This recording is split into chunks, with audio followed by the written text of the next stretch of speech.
Селектора, после 2 месеци подготовки, дали je Makedonija podgotovana za evropsko prvenstvo? Nadamo se da jeste. Imali smo dovoljno vremena za pripreme. Smatram da smo ih iskoristili na dobar način. Ne mogu reći najbolji, nažalost nismo ostvarili sve zacrtane planove. Plan je bio da odigramo još par utakmica tu sa jednim protivnikom. Međutim, zbog COVID-a, zbog svega što se dešava, nažalost reprezentacija Izraela ne da nije ostala ovde da igra, nego uopšte nije nastupila na našem turniru. Takav je bio prvobitan plan, ali nažalost nismo uspeli. Втори европско првенство за Македонија. За вас прво како селектор, меѓутоа и на претходното бевте на клупата на Македонија како асистент, така? Da. Какви се вашите размислувања и вашите погледи? Прво, колку е Македонија подготвена да му да кажеме да го прифати тој предизвик што го има, а второ и каде не гледате во позиција во група? Pa ne mogu da licitiram kako će biti, šta će biti, jer zavisi od mnogo faktora, naravno i od protivnika, i od nas, i od raspoloženja svih aktera na meču, ali ono za što smo se spremali, već da se nadoveže na prvi odgovor koji sam vam dao. Znači, smatram da smo spremni, samo je bitno da budemo zdravi i neće biti problema. Sad, koliki će dometi biti? Naravno, mi imamo želje, znamo šta hoćemo, znamo gde možemo da tražimo šansu, znamo i ko su izraziti favoriti u grupi, ali nikom ne priznajem da je bolji dok nas ne pobedi na terenu.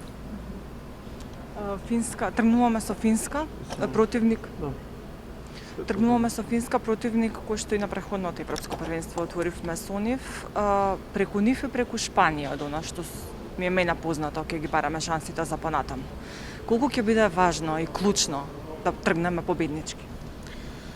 Gledajte, znači mi sad i da pobedimo, pričam hipotetički, i da pobedimo ekipu Finske, to opet nije pobjeda koja vam garantuje prolaz u narednu rundu. A opet i ako izgubimo, što naravno niko od nas ne želi, ne znači da smo se već oprostili od evropskog.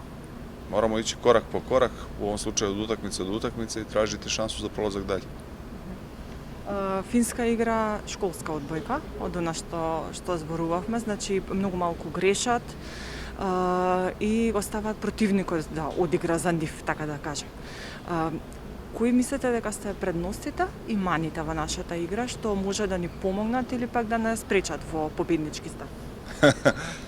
Pa, prednosti i Без да mane. откриваме така. Tako je, tako je.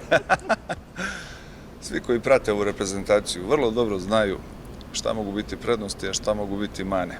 Ove potonje posebno ne želim da ih potenciram.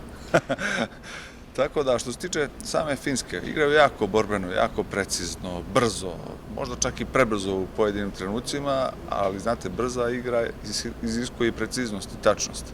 Na našu nesreću imaju dva jako dobra tehničara, dizača koji to sjajno vode. Tervaporti koji je evropska klasa i čuveni Miko Esko, stari jedan finski odbojkaš koga su vratili u reprezentaciju, eto igraju kod kuće pa su ga vratili. U svakom slučaju tu su jako dobro pokriveni na te dve pozicije. U odnosu na ovu ekipu pre 2 godine pred koje smo igrali na evropskom, tu je jedan mladi primač, izuzetno kvalitetan, čije vreme će tek doći. Ovi ostali su igrali pre 2 godine protiv nas. Smatram da mi tu utakmicu pre 2 godine nismo odigrali na nivou na kojem smo mogli. To je ono gde ćemo tražiti šansu da popravimo te detalje koji su tad nedostajali, a sad bi mogli da nam donesu prednost.